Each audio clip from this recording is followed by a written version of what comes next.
Hello and welcome to the First and 10 podcast. I'm your host, Patrick Feltz. I'm here in Bloomington, Indiana, and we're ready to preview week one of Big Ten football. That's this week. Believe it or not, we made it. Who would have guessed? Not me, but here we are. We've got football coming to you in just a handful of days. Like, we're counting the days at this point. It's crazy. Reid Murray's in Nashville, Tennessee. What's up, Reid?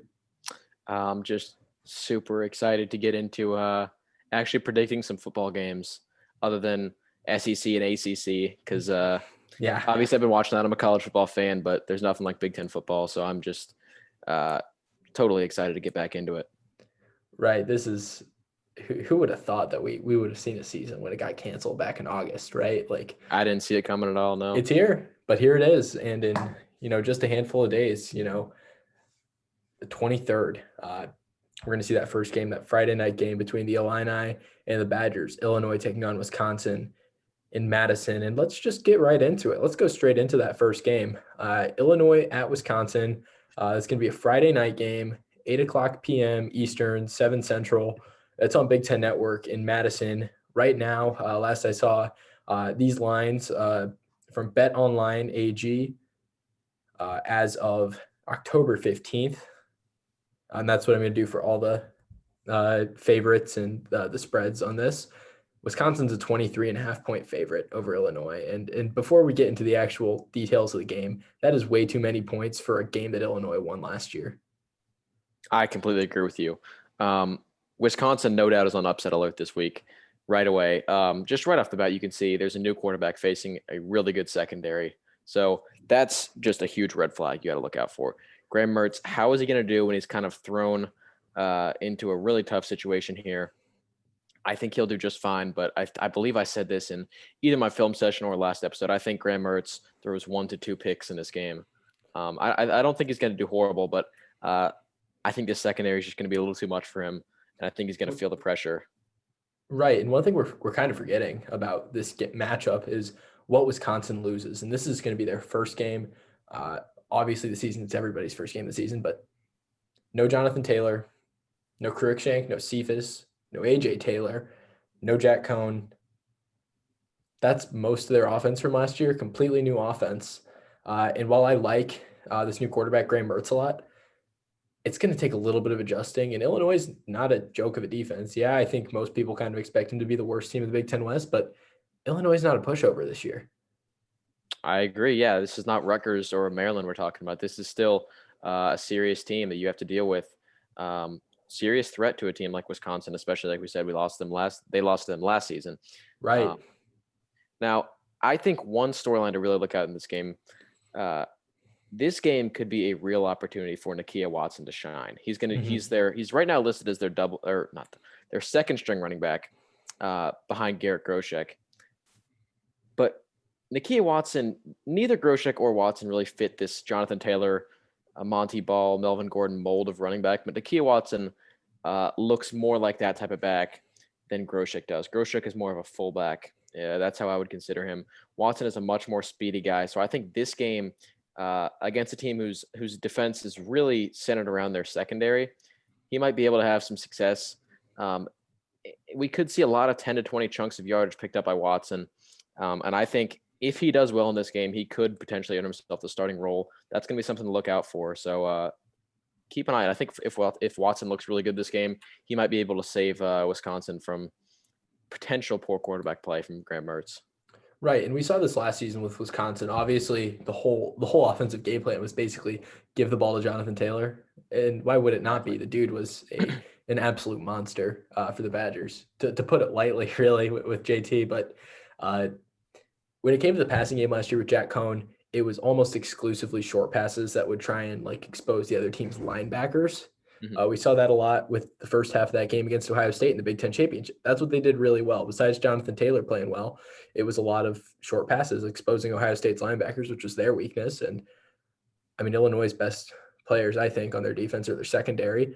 Marquez Beeson, keep that name in mind, top 100 recruit, getting his first snaps for Illinois this year. Defensive back. I think that the short passing game is not going to be as important to Wisconsin this year just because Graham Mertz is not Jack Cohn. Yeah, he's not that kind of quarterback. No, which could kind of come back to bite them in this game? That's Yeah, in this entirely game, possible because yeah, these defensive backs for Illinois are good. yeah, and I think in the future, Wisconsin is going to have their offense mold around and really fit Graham Mertz's needs more. But I think early they might try to make Graham Mertz play as a quarterback that he truly isn't. They might try to make him play the role that Jack Cohen had last year, and it might not work out for him. I think Wisconsin's offense will struggle a little bit, but I think Illinois is just not going to have enough on offense. I think if they had a better offense, I would probably be picking Illinois this game. Problem is they just don't. And this Wisconsin defense, although their linebackers are inexperienced and probably their weakest unit on defense. Yeah, no Zach Bond and no Chris Orr. They still have a damn good defense, and it's going to be really hard for Illinois to move the ball in this game. Every other spot on this defense is pretty experienced. They only lose 2 pieces from a defense that was top 10 nationally last year. Might have been top 5. Not sure on the exact statistics there. But Illinois loses a lot too. It's not like Illinois is the exact same team we saw last season either. I mean, at running back, their top 2 running backs, Reggie Corbin and Dre Brown, are both gone. So that running game that already wasn't great last season, I think could struggle because it's basically a complete unknown. What is running back going to look like for Illinois? And passing game too, Brandon Peters, he's so. Sometimes he's on, sometimes he's off. This is going to be one of the biggest challenges he sees all season with that Wisconsin defense, incredibly formidable. I think the X factor for Illinois is Josh Imatorbahebe. I think I got the name right. I always struggle with his name. He's a great receiver, though, for Illinois. If he has a big game, I think Illinois could keep it close. But last year, the thing was, Illinois did win this game last year in Champaign. They upset Wisconsin, gave them their first loss of the season. Everything had to go perfect for Illinois. They didn't lead for a second of regulation. They kicked a game-winning field goal, and that was the only time they led was at 0-0. Everything has to go right for Illinois again if they want to win this game, even though this is a completely different Wisconsin team and a pretty different Illinois team too. Not as different as it is for Wisconsin, but not the same team certainly. So things have to go really well for Illinois if they want to keep this thing close. And, no fans or with fans, it's not going to be easy to, be the road team in Madison. The weather could be a factor. Late October in Madison is not exactly springtime in South Florida, to put it lightly. But I don't know. I think Wisconsin is still going to win this game, but it could be a little too close for comfort. For all the people who think Wisconsin's a top 15 team right now, I don't think they're that, but I think that we're going to see some highlights from Graham Mertz. Certainly, he's going to make some plays that make you think that this guy is the future of Wisconsin football, which I think he is. I think he's an awesome quarterback, but I think it's going to be a little close for comfort, and I still like the Badgers, though. I think they're just a better football team. Illinois is good, but I don't know if they've got the horses to pull this one off this year. Yeah, I got the Badgers in a close one. I think Illinois definitely keeps it tight. But the issue is just going to be Illinois' offense isn't going to be enough to overpower this Wisconsin defense. I got Wisconsin taking a 24-17 win. I think Illinois covers that spread, but they just don't have enough to push the game over the line and get the win. I've got 31-17, and I think the one extra touchdown I have is just going to be a rocket from Graham Mertz, like a 60-yard bomb. He's going to have one of those. And I think he's good for one interception like that too. Yeah, I think some of Illinois' points might come from pick sixes or special teams plays, things like that, because I think their offense will struggle this game. I can see this being like a I could see it being like a 3 or 4 point game at halftime, maybe even like a tie at halftime, or I could see Illinois up at half, honestly. You see a tweet like, "Oh, Illinois is hanging with Wisconsin. Big Ten is going to be crazy this season," or something. I can read the headlines now, but I don't know if Illinois has got quite the gas in the tank to pull it off against Wisconsin. I agree. Okay, let's move into game number 2. So we're moving into Saturday the 24th, just a handful of days away. It's kind of hard to believe, but so the big noon Saturday game, big noon kickoff on Fox, 12 o'clock Eastern, 11 Central. Nebraska Cornhuskers headed to Columbus to take on the Ohio State Buckeyes. Bucks are a 21.5 point home favorite over Nebraska. These are the two teams that push the hardest for the season to come back, and these two teams meet every single year. Last season in Lincoln, College Game Day, Saturday Night Football in Lincoln, Nebraska, Ohio State wins 48-7 and just runs them out of the building.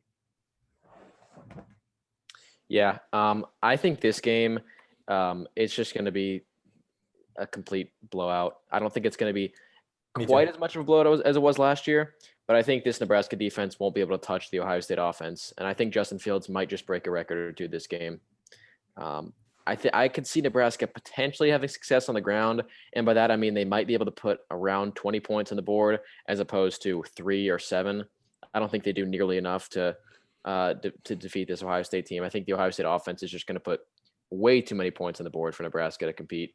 I think if Adrian Martinez is smart, he'll run the ball more than he'll throw it. But even then, I don't see that. I can't imagine him leaving this game with a positive touchdown to interception ratio. And there's no way this Husker D stops the Ohio State offense. Oh So no, it's this really could just a be matter of it's just going to be a matter of if the Nebraska offense can outscore them, and the answer to that is no. Ohio State is still extremely solid on defense, despite losing Chase Young and a little bit of other production. Jeff Okuda, another key loss, but it's Damon Ohio Arnett. State. Yeah, Damon Arnett too. It's Ohio State. They'll be able to replace them. And Mhm. my final score in this game is going to be 55-17, Ohio State. I've got Ohio State 52-10. This is the Buckeye Revenge Tour season. 2020 is the Buckeye Revenge Tour because last season did not end the way they wanted it to. Everyone knows that. They lost to Clemson. It was disappointing. Fields throws the interception on the last drive of the game. Everyone is coming out mad. They weren't even going to have a season. Ohio State wasn't going to get a chance to prove that they're legit. Now they've got it, and they're playing angry, and they are out to get everyone. And Nebraska just so happens to be the first victim of the Buckeye Revenge Tour. They're going to come out, and they're going to beat Nebraska even worse than they did last season. 52-10 Buckeyes is my prediction. You'll see some backups. You'll see guys with ice on their knees after the game. Maybe even by the third quarter, I think you can see Justin Fields in a hoodie taking off his cleats. This game is not going to be close. Keep in mind, Nebraska loses J.D. Spielman, their number one playmaker on the offensive side of the ball. And they lost Lamar Jackson, not the quarterback, the cornerback, their best defensive player last year. Two best players on each side of the ball are gone. Ohio State, yeah, they lost a couple guys on defense. Chase Young is gone. Jeff Okuda's gone. Damon Arnett's gone, but they're just going to replace him. Everybody knows that. We've been dealing with this for years with Ohio State, year in and year out. They lose a guy. Is this going to be the year Ohio State falls because they lost this guy, and this guy? It never is, and this isn't going to be an exception. Ohio State 52-10. Yeah, I don't know if I would call this a revenge tour just because Ohio State blew every team in the Big Ten out of the water last year. Yeah, but I think the tour is going to start in January when they face Clemson in the playoff, according to plan. But to be fair, they're playing mad though. You can't. You can't. Yeah, that's absolutely true. They have a chip on their shoulder. They definitely have a chip on their shoulder, and chip on their shoulder plus talent usually means that people are going to get absolutely destroyed. Teams are going to get crushed.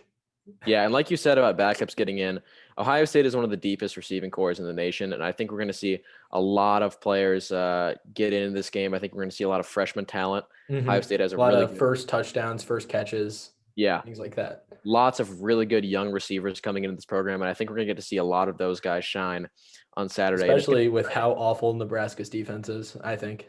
Oh, absolutely. Yeah, I think you think Jackson Smith and Jiba is not going to torch them? Oh, for sure. He gets to see the field. That's going to be a field day of a first college game. Him and Jiba. Yeah, and Julian Fleming. They should torch this Nebraska team, and I'd kind of be disappointed if they didn't. If this game is not an absolute blowout, like if you are not flipping the channel by like the second quarter to the average viewer, to the people who don't want to watch this massacre, like if you're not doing that, then something went wrong for Ohio State. Yeah, and the part of the reason I give Nebraska 17 points is I think at least 7 of those points come late in the game because Ohio State in games like this, they get up big on somebody and then they start to give points away in the last 10 minutes or so. So I think at the end of the game it'll be 55-17 and it'll look a little bit closer than it really was. Mm-hmm. Should not be close. So let's get into our next game. Saturday, noon Eastern, 11 Central, Big Ten Network, Rutgers heading to East Lansing to take on Michigan State. 2019, this was a 27-0 Michigan State win. These teams are going to be awful. This could be one of the worst games we see all season. This is going to be an ugly, ugly, ugly game, and it deservedly gets the noon on BTN slot. Yeah, this is the toilet bowl of the week. I'm going to hate watching this one. Thank God it's at the same time as the Ohio State game, so I won't have to see as much of it as I will these other games. But I will say it's going to be interesting to see how a transfer-filled Rutgers roster performs in week 1 who knows? They could surprise us. I mean, you never know how a team with so many new players coming in is going to look. So I hope for their sake that they put a good product in the field, but I can't say I have faith in them to do that. And I think if this game took place later in the year, I would pick Rutgers, but it's just too early in the season with a new coach, new players, a new culture for me to feel confident and comfortable picking them. I got the Spartans 20-14 over Rutgers. Still going to be a close game. I think the spread is a little too high on this one in favor of Michigan State. And I think both of these teams, I don't think either of their offenses are going to be able to be too successful. And I think Rocky Lombardi is going to be the starter going into today. He might lose his starting job by the end of this week. Yeah, this is not going to be a pretty game on either side of the ball. I don't think either of these teams are any good. 21-13 was my prediction. How did we get it so close again? But I've got Michigan State as well. These are two completely different teams from last season, so I don't think we're going to see that 27-0 blowout. And I think Rutgers got more talented with all those transfers they brought in, albeit they also lost their best player from last year. Black Shears at Virginia Tech now. Michigan State loses a lot too in D'Antonio and Lewerke. I mean, Lewerke wasn't great. We all know that. We gave him his pretty fair crap all of last season, but who knows if Rocky Lombardi is going to be any better. He didn't get to start last season for a reason, I guess, but Mel Tucker's here now, but Greg Schiano's at Rutgers, and that's probably a bigger upgrade. And who knows if Mel Tucker's even an upgrade over D'Antonio. It's kind of hard to be an upgrade over the guy who got you to the playoff, but none of that really matters. I still think Michigan State is the better team. It's hard to go from winning 27-0 one year and then losing the next season. I think it's going to be closer because I think these teams are very different, but it's really hard for that result to change all that much. I completely agree with you, with you on that. I don't think Michigan State blows this one, but God, is this going to be an ugly game? Please, if you're listening to this, do not watch this game for your sake. We're doing it so you don't have to. Yeah, we'll tell you what happens. Don't you worry about it. Oh yeah, we're doing this for your own sake, folks. Do not watch, please. Watch Ohio State win by 50 points over Nebraska. That'll be more fun at least. At least you'll get to watch a good team play. Yeah, it's going to be a rough noon on this Saturday. Yeah, not a whole lot of fun. But then at 3:30, the 1st and 10 game of the week. First week of the season, Saturday at 3:30 on Fox Sports 1, Penn State at Indiana in Bloomington. Year ago, Penn State 34-27 in Happy Valley. IU absolutely choked this one. There was a couple of things. I think the biggest turning point in this game, or maybe not turning point, but the thing that lost the game for IU, there was a fake punt, but also there was Whop Phillier getting hurt early on a helmet-to-helmet hit. He fumbled the ball. Penn State scooped it up. No targeting call. Whop Phillier was out of the game. Probably should have been a targeting call. I think everybody kind of agrees after that. But Whop, even in interviews, has been like, I've got a chip on my shoulder. Basically, that's what he's saying. He's talking about how he's got a revenge game sort of here. Phillier does. And Penix Jr. didn't play in this game either. This was a Peyton Ramsey game. But Penn State, again, they lose KJ Hamler. Receiver's going to be a weak spot. I mean, aside from Freiermuth, who's a tight end, and it could be I think this one is going to come down to who's got the better quarterback, who's got the better running back, because I think there's a serious debate with both of those positions. Michael Penix, I think, is the better quarterback in this game. And Stevie Scott versus Journey Brown, assuming Brown plays. I know there have been some rumors. I'm not going to speculate, but there have been some rumors about if Brown will play or not. I'm not going to speculate. I'm going to go with the assumption that Journey Brown is playing. I think Journey Brown's the better running back. But who can have the bigger day, I think, between Scott and Brown and, versus Michael Penix or Sean Clifford? I think that could kind of decide the fate of this game, because this game's a lot closer than a lot of people nationally will lead you to believe. Indiana's a real team. And the thing I forgot to mention, no Micah Parsons for Penn State, I think could potentially cripple this defense, because he was their leader both on the field and off the field. He was their guy, and not having him is going to hurt them a lot. He was the best defensive player in college football. Yeah. Knowing what I know about Big Ten football, Penn State should win this game. I think both teams are relatively even matched, with Penn State having a few more elite players, and I would say probably slightly better depth, but still pretty even. However, I'm going to switch my pick from Penn State to Indiana for this reason. So far, the college football season has been madness. Oklahoma, Texas, LSU are all in the toilet. Arkansas is winning. Coastal Carolina is ranked. Stuff is wild. In a season like this, it's not too wild of an idea to say that Indiana will beat Penn State. Add in the fact that it's an Indiana home game, and I know there's going to be no crowd, but just having to not deal with the Penn State away crowd of over 100,000 people, that's enough of a home field advantage for Indiana. So I'm going to give them a bit of an advantage when it comes to intangibles in this game. I would say Penn State is obviously on upset alert because it's a week 1 game against a dangerous team on the road. But I think Indiana is going to finally seal the deal and get that one win that they've been on the verge of getting for years. One thing that does concern me about Indiana going to this game is Michael Penix, who has yet to face true elite opposition in his career. I think he'll do well, but you can never be too sure in a situation like this. I think he might throw at least one interception, but I think Indiana gets it done. And there is speculation about Journey Brown not playing, but let's not act like Noah Cain, their backup running back, isn't going to be a hassle for any defense to deal with. Mm-hmm. I think Penn State, no matter what, is going to have a solid ground game. And I mean, Sean Clifford is still Sean Clifford, even without KJ Hamler. So this Penn State offense is still going to be pretty hard to deal with. The defense is the biggest, huge question mark in this game when it comes to Micah Parsons being gone.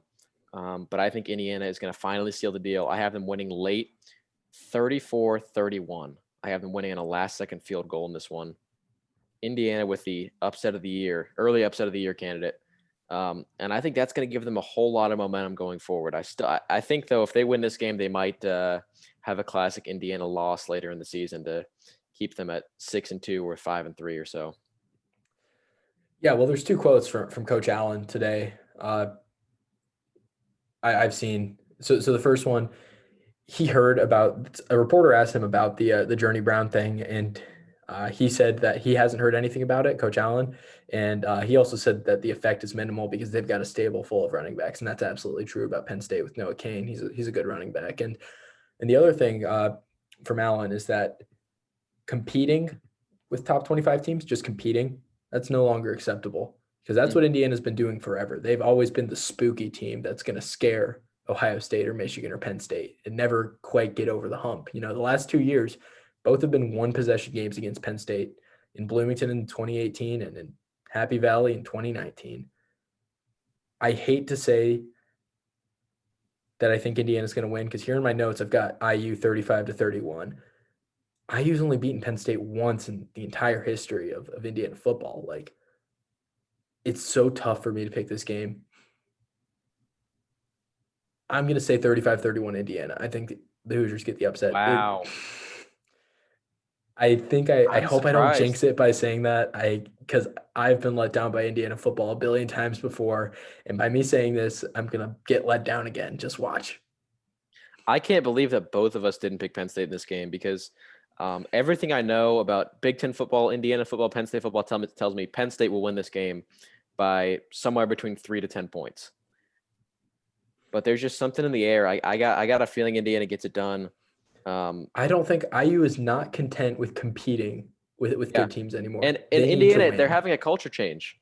Tom Allen is changing the culture of this program. This is going to be the program turning win, I think.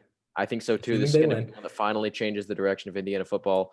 And I said it was going to be Michigan that was going to be the program changing win. Now I got Penn State, I got the Penn State game being the program changing win. And who knows, Indiana, if they win this game, that's going to have a huge effect in the season because obviously it's going to be one more tally in the win column. But in a year where wins don't come easy for anyone, effect on that game that comes from that game, it's going to be huge. Mm-hmm. So this is I wouldn't call it a must win because Indiana, I think, will still have a solid season even if they lose. But if they do pull it off in this game, that's going to be enormous for their program. Oh, it's huge. And, you know, a billion times in the past, Indiana has competed in these games against top 25 teams, top 10 teams even. They've been close all the time. I think they're just fed up with that, just coming so close and yet so far. This is going to be the one that changes it. I'm confident. I'm saying Indiana wins it. I sure hope so. Yeah. But like I said, Michael Penix, that's going to be a big question mark because as much as I believe in him as a quarterback, and I think he is going to be one of the elite arms in the Big Ten. He has yet to face an elite team. Most of the teams he's faced have been out of conference teams, or teams like, say, God, I forget who he's gone against. But I mean, he didn't play against Ohio State last year. He didn't play against Michigan. Didn't play against Penn State. He's yet to face one of these truly elite defenses. So that could He come faced back. Michigan State last year, as well as Ball State, UConn, Eastern Illinois, Yeah, I mean, if last season's Michigan State, now don't get me wrong, Northwestern. Michigan State's defense last year was pretty good. So was Northwestern. But if that's the best team you've gone against up to this point, there still is reasonable doubt that he'll really step up in this game. I think he will, but he might have trouble, and I think that's going to be one of the key I factors. think he played the Northwestern game. This game. Pretty sure. I'm pretty sure he played that Northwestern game, but I think that might have been the last game he played before injury. But he might have played one. He might not have played that one. I can't remember off the top of my head, but I believe that was Ramsey, or maybe they each played that game. That might have been the one where Penix got hurt. Yeah, I think that was it. But either way, and this is going to be the first real big game that he's gone into, because last season when they faced Michigan State, Michigan State was ranked. I believe they were 25 at the time, but More or less, yeah. Yeah, around there. But I mean, they're Michigan State, so maybe the pressure is going to get to them. Who knows? But you do have to also take into consideration a lot of these guys from this team last year did go and play these big games. They played the big game against Penn State, played against Michigan. So they have experience going into a game like this, and I think Whop Phillier is going to be a leader. I think he's going to have to be a leader on this team and step up. Obviously, like you said, he has a chip on his shoulder. I think he and Penix are going to be the two sort of X factors for Indiana. Yeah, Indiana lost less than Penn State coming into this game. They competed last year, almost won the game on the road with 100,000 screaming fans in blue and white. It's kind of tough to think. If you took away the names from that, if the teams were not named Penn State and Indiana, it would be kind of hard for me to not pick the team that's losing less and really, really came close last season and is going to get the home field advantage, or at least the non-disadvantage, or not going to have the disadvantage of playing in Penn State. And let's not forget that James Franklin is the king of blowing important games. That's what he does. That's what he has a PhD in blowing games, especially late when he has the lead. He did it twice against Ohio State. That's what he does. The difference is that's Ohio State and this is Indiana. Do you think there's any chance that Penn State's overlooking this game because Ohio State's next week? They've got the Saturday Night Football spot. That's true. And like I said, that's James Franklin for you. That's because James Franklin, he probably hates Ohio State more than any other team in college football. And the fact that he's lost to them 3 times in a row, he clearly has his sights set on Ohio State. That's the game that's circled in a thick red marker on his calendar that he's looking out for. That's where most of his attention is going, it seems, at least for this season as a whole. So you could be right about that. They could be overlooking this Indiana game. So that's another thing to keep your eye out for. But I have Indiana, like I said, 34-31, really close one. I think it goes down to the wire. And I'm kind of disappointed this game isn't going to be a late night ABC game. But they did give that slot to Michigan, Minnesota, which is going to be arguably an equally exciting game. Mm-hmm. Okay, so let's move on to the other 3:30 game. Saturday at 3:30 on Big Ten Network, Iowa at Purdue. I was actually pretty excited for this game. Obviously not as excited as I am for Penn State and Indiana, but I think this is going to be a really good game. And then yesterday we found out that, or on Sunday, we found out that Purdue coach Jeff Brom tested positive for COVID-19. There's a chance that this game doesn't play. I haven't seen any news on how the Purdue team has tested since, but, odds are that if the coach has got it, somebody else in that program's got it, and it could spread through that locker room like wildfire. Who knows? So there's a chance that this game isn't played, but as of now, this game is playing. Yeah. I would hate to see this game not happen because it is one of the ones that I'm really excited for. It's going to be the battle of a good offense and a bad defense, and then a good defense and a bad offense. So it's gonna be an interesting matchup. I think it's going to be a close one, and it would give us a good idea of what this Iowa defense is going to look like this year, going up against an offense that has so much talent on it. So it would be a shame to see this game not happen, but I kind of feel like it isn't going to happen. I think it'd be the safer move. And the Big Ten has been the conference that seems to be more safe when it comes to COVID and that kind of thing. They were originally not going to play, so it wouldn't shock me to see this game not happen. And I kind of expect them to call it in the next few days. But as of now, I think this Purdue D line is going to rattle a young Spencer Petras at quarterback. Me too. So I think that if Iowa's going to put points on the board, a lot of their success is going to have to rely on the shoulders of Tyler Goodson at running back. And I think he'll do a good job this game. But I don't think either side is going to surpass 21 points in this game. I got Iowa winning this one 20-17. I think it's going to be a really interesting game. And although it's weird to see Purdue only scoring 17, so my prediction may look odd, but I believe in this Iowa defense. I think they're going to get it done. And Iowa doesn't have that one huge upset game at home this year. They don't have any big team in a home game. But Iowa, they are the team who upsets teams. They upset their opponents. And I think this might be their sort of modified version of that, where they shut down an offense that looks really hard to handle. They played Minnesota last year. They did the same thing. They really limited that explosive Minnesota offense. I see them doing it again this year. I got Iowa in a close one. You know, I like Purdue in this game. And I made this pick, and I had my notes before we found out about Braum testing positive. He's their main play caller. I assume play calling duties, if he tests negative, will go to his brother, Brian Braum, who's the offensive coordinator. But Purdue's a 2.5-point dog. And I forgot to mention, I think Penn State's a 7-point favorite over Indiana.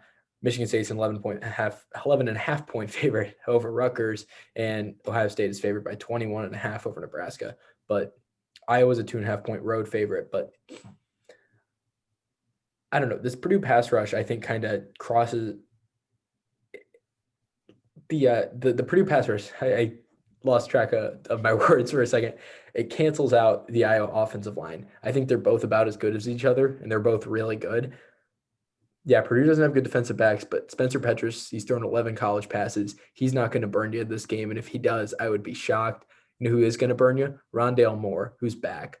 He didn't play in last year's game against Iowa, and Purdue still only lost by 6 points, 26-20. Boilers won in 2018. So I think going into Ross-Ade Stadium, I like the Boilers in this one. I like them 31-17. I think big Rondale Moore game. That Iowa defense is going to be all right, but the Purdue offense, I think, is just better. Yeah, I think this Purdue offense is a force to be reckoned with, but I still see the Iowa defense coming away with a win here. So first big disagreement of the day. I thought we had a disagreement when it came to Indiana. I thought you were going to pick Penn State in that one, but first time we truly differ. That one would feel wrong. It would feel wrong. Yeah, but first time we truly differ. So if you're ready to go into the next game, I'm certainly ready to talk about. So let's talk about my Northwestern Wildcats, the team I am riding with this season. I've got a lot of stake in the Northwestern Wildcats, but so let's see. Saturday at 7:30, Big Ten Network, taking on Maryland at home. They're 11-point favorites. I think they're going to beat Maryland by a lot. I don't know. I think, there's a possibility that 11 is just too many points and that Peyton Ramsey getting to that new offense with Mike Bajakian. It's going to take a little bit of time. I don't know. I think it clicks early. Yeah, Northwestern had 2 defensive starters opt out this week. This is fine. You know the meme where the dog is in the house and it's burning. It says, "This is fine." Yep. Feel a little bit like that with these opt-outs for Northwestern. They've had 3 major opt-outs, including Slater on the offensive line, who's probably going to be, a first or second round pick in the NFL. But I'm going to ignore that. I still like the rest of the defense. They're still super experienced. Maryland's not good. I talked about how Bajakian's going to elevate the rush game and how Ramsey is just a huge upgrade at quarterback. Assuming he's the starter, because I guess nothing official has been announced yet. He's totally going to start. Nothing's been announced with Purdue at quarterback either. I don't think that really matters because I think no matter who, they're all about as equally as good as each other. Just throw the ball to Rondale or David Bell, but we already talked about that game. I think Northwestern just kind of beats them. Like they're not going to put up many points, but they're also not going to allow many. 24-10 Northwestern's my pick. Yeah, I have a similar pick. I'm going 21-3. I don't think this Maryland team is going to be able to do anything against Northwestern. I don't have too much to say about this one. I think Maryland is just objectively bad at just about every part of the field. Mm-hmm. So, but it will be interesting to see if Taulia Tagovailoa is playing this game, because I don't think they've announced their starting quarterback for this one. But if he does, going up against a tough Northwestern defense, this could be a good way to gauge how good of a quarterback he's going to be. He's not his brother. He's not there yet. He could be soon, but he's not there yet. So I don't think he's going to come in and just completely, make this Maryland program just do a full 180 and be competing with the top teams in the Big Ten. But it could be interesting to see how he plays this game. Assuming he plays. Because right now I'm looking at ourlads.com, Lance Legendre. I think that's I think is how you say it. Some like French name. It's a French name. I apologize for botching it. But Lance is the starter for now, according to ourlads.com. And I watched some of his tape. He looks a lot like a quarterback who doesn't pass the ball right. He's much more of a running type quarterback. So it really just depends on how Maryland, what kind of offense they want to run, and whether they want to throw an inexperienced young quarterback into the Lions' den when it comes to this Northwestern defense. But hopefully, I'm hoping Taulia plays this game just because I want to see how he does. Just because that would make this thing so much more interesting. It really would. It would make this game much more worth watching. Although I think there is a lot to watch when it comes to Peyton Ramsey. He's a fun player. Yeah. That's another storyline to keep an eye out on. Peyton Ramsey, new transfer quarterback. So if you want to watch a football game to see good football, this may not be the one for you. But if you want to look and see how these players in particular are going to look at their new programs, you might want to check this game out. Highlights and stat sheets exist too, so you can look up just these singular players if you don't want to sit through this, because at the exact same time on Saturday night on ABC, 7:30 p.m., Michigan at Minnesota. Right now the Golden Gophers are favored by 2.5 points at home. We're playing for the Little Brown Jug, the first and oldest trophy in all of college football. Michigan leads the all-time series 75-25-3. First trophy game of the year for the Big Ten. Michigan won the last meeting in 2017. Should be a good one. Yeah, and how odd is it that these two teams have a trophy just being in the East and West? It's always interesting to see a trophy game that doesn't get played annually. I think this game, Michigan is going to struggle. It's early in the season. They've lost so many players. We've talked about this in our last 2 or 3 episodes, but Michigan has lost a lot. And although this Minnesota defense isn't really a super strong one, I really do not believe in Joe Mixon. Joe Milton. Not the Bengals. What am I saying now? Yeah. Oh, yeah. My bad. Joe Milton. I'm not a believer in Milton. I think this Minnesota offense, although they've lost Tyler Johnson, I think they'll do just fine against this Michigan team. I have Minnesota winning 35-17, which is, you could call that a hot take because a lot of people are saying this is game of the week. This is where College Game Day is going. And it seems to be the commonly shared opinion. This will be a close game. I think it'll be an exciting game, but I think by the end of it, I think Michigan will keep it close until about the half, but I think Minnesota is going to pull away after the break. And I don't think it'll be close in the end. I think Michigan scores about 3 or so points in the second half. I like Minnesota 35-14 or 24, excuse me. I like Minnesota 35-24 in this one. I think Minnesota is a much better team than Michigan. I'm not a believer in Joe Milton yet either. I think we need a little bit of time with him. I think he's got the tools. He's certainly got the tools. And there are some plays he's made in his, fairly limited college career that has consisted of coming in blowouts, whether Michigan's up or down. He's made some impressive plays. He's also put a lot of balls in the dirt against Rutgers. Okay. He's not the savior of Michigan football. He's not Graham Mertz. he is no Graham Mertz. I think there's a lot of comparisons you can make between those two guys who are highly touted. Their fan bases have a lot of faith in them.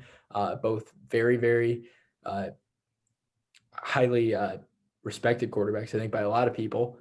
For guys who haven't played a whole lot yet, Mertz is just a lot better than Milton, I think. But Milton, I think, could be a good player. Not yet. The reason I've got Michigan scoring 24, though, is because I don't think Minnesota's got an amazing defense or anything. And especially because we've seen it time and time again throughout the SEC, ACC, Big 12, you name it. Defenses have struggled all across the country. And it's not like Minnesota's got a bunch of world beaters on defense, like I would say Northwestern and Wisconsin and Ohio State do. I think Minnesota's defense struggles a little bit, but not to the point of where they're going to lose this game, 35-24, Golden Gophers. Yeah, and part of the reason I don't have Michigan scoring too many points is just I think they're going to struggle passing. I don't see them making up for that in the running game. I don't really believe in their running backs. I don't think Zach Charbonnet I think he's okay. Do enough. I think he's just all right. I don't think he's going to do nearly enough. He's not even a top 5 running back in the conference. Yeah. So I don't Michigan loses a lot. That's something people are forgetting. No Donovan Peoples-Jones, no Dylan McCaffrey, no Nico Collins. That's just the first 3 guys that you'd come off the top of your head. There's even more losses across this roster. I think Michigan is totally depleted. This is not the same team it was a year ago. Yeah. And like we said, defenses have struggled so far, but I just can't imagine this Michigan team capitalizing on a potentially struggling Michigan defense. So I got to go with the Gophers big in this one. I'm going with the Gophers, and I really hope they don't screw this one up. I want to see Michigan get a loss early, and I want to see my Gophers get a win early.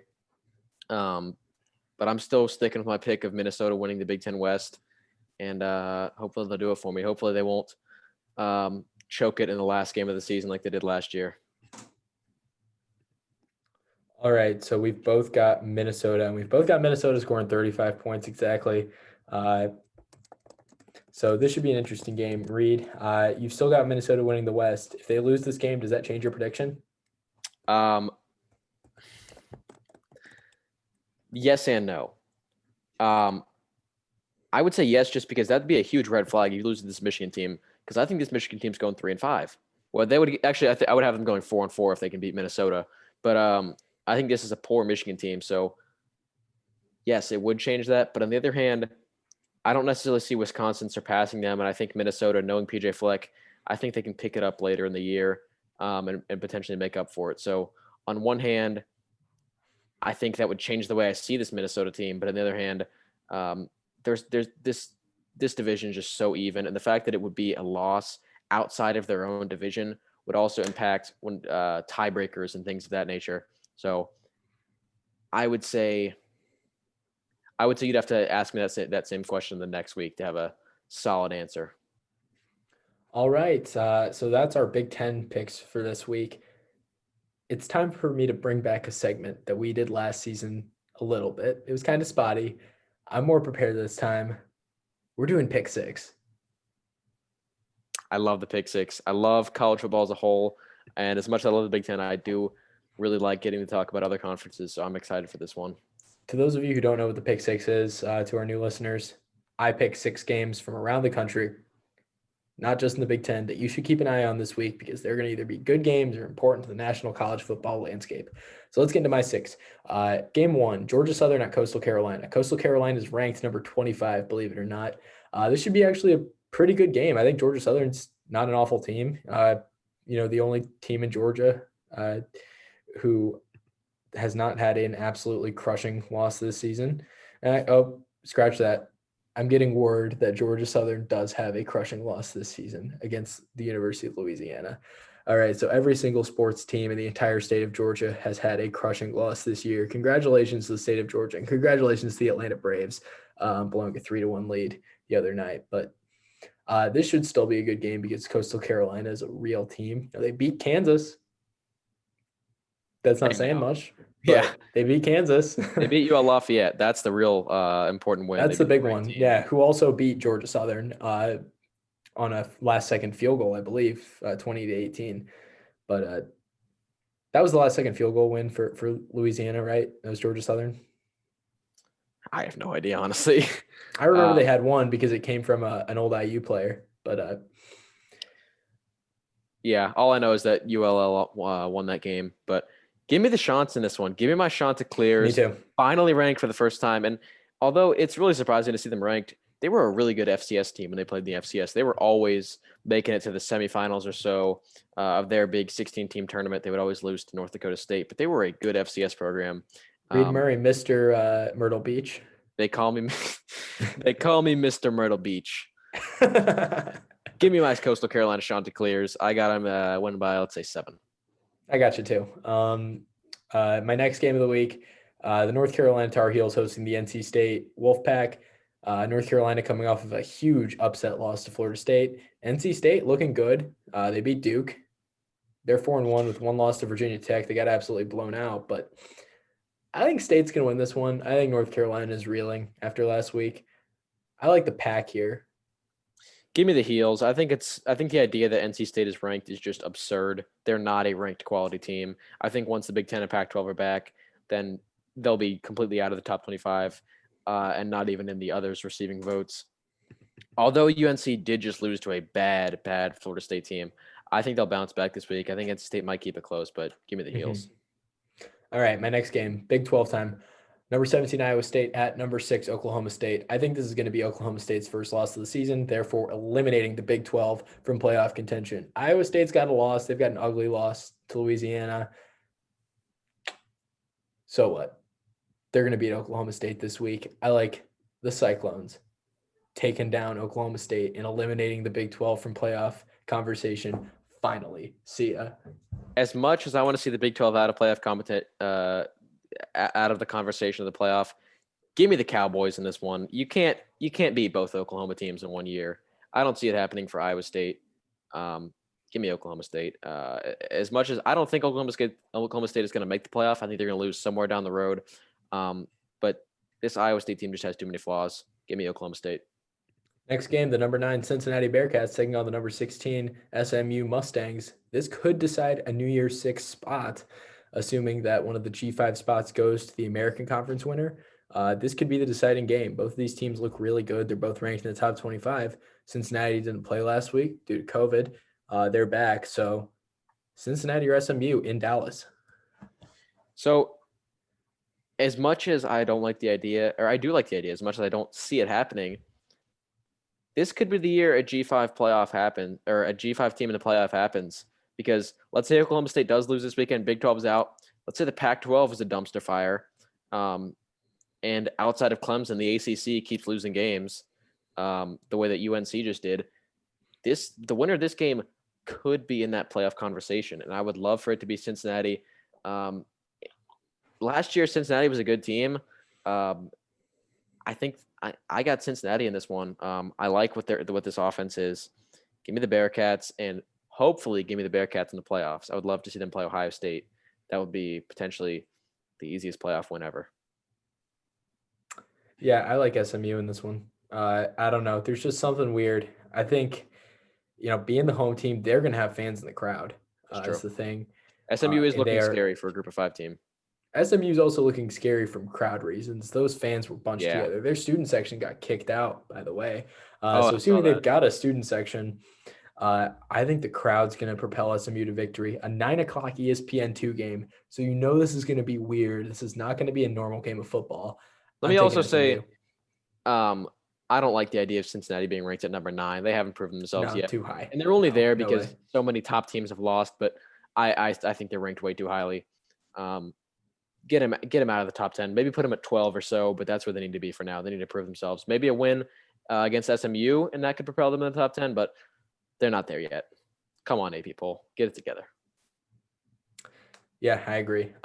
Next game, Mountain West is back. The best conference in football is returning this week, and so is the Big Ten. I'm just kidding. The Mountain West is back this week too. Fox Sports 1, 7:00 p.m. Utah State at Boise State. 2 teams were really good last year. Utah State doesn't have Jordan Love anymore, but Boise State's always tough no matter what. Is Utah State still going to be as good? Could this be a game? No Jordan Love, no Utah State. Boise State wins it in the big one. Give me the Broncos. I'm absolutely with you. Yeah, go Boise State here. All right, last game of the week in the Pick Six. This one is not going to be a good football game. I am picking this game because some really stupid things are going to happen that you're going to want to watch. Auburn at Ole Miss, 12 o'clock on SEC Network. This is not going to be a good game of football. This is not going to be a fun game of football. This is going to be a stupid game of football with two teams who love finding new ways to do stupid things. Who's going to be more stupid in this game? Probably Ole Miss because, I don't know, they're the home team and they want to disappoint their fans. That's just how these things work. These are two of the most frustrating teams to watch, I think, week in and week out. If I were a fan of one of these two teams, I don't know. I'm a fan of Indiana, so I shouldn't be talking about frustrating teams to watch. I know what I'm talking about. But when it comes to the SEC, there are a few teams more frustrating than Auburn and Ole Miss to be a fan of because they're going to find a new way to break your heart every week. Yeah, I actually disagree with you on this one. I think it will be a fun game. I don't think it'll be necessarily a good game, but it'll be a fun one. I think it'll be funny. Yeah, Ole Miss threw 6 picks last week, and Bo Picks is Auburn's quarterback, at least going in this week. Maybe he'll be benched by the end of it. Who knows? But I think there's going to be a lot of turnovers in this game. I think it'll be a fun one. I don't know if I'd watch this over a Big Ten game. Maybe I'd flip the channels or something. Well, it starts half an hour. Or no, it doesn't start. No, it's a noon game. Never mind. I read that wrong. I think this will be a good one to watch the highlights of because I think you might see. Hopefully, this game will end in some crazy overtime scenario because I can totally see that happening. Both of these teams, Ole Miss just lost to Arkansas, and Auburn should have lost to Arkansas if the refs knew what they were doing. So, Horrible by the way, call. Arkansas, what's going on there? But anyway, how about them pigs? Yeah, seriously, I got Ole Miss pulling an upset, and I really do hope that Auburn plays as badly as possible and then goes and upsets Alabama, so that Alabama looks bad by the end of the season. Give me the Rebs. I'll take Auburn. 6 interceptions. That doesn't win games. Not like Bo Nix has been good, but I don't know. It's kind of tough for me to see Auburn out Ole Miss. Yeah, but those 6 picks, that was an uncharacteristically terrible performance at quarterback. You're not going to see that week out. Totally no, but I mean, this could just be a weird game of college football, and that's what college football is all about. Yeah, ain't that right? All right, so that's our week 1 of the Big Ten, week 8 overall.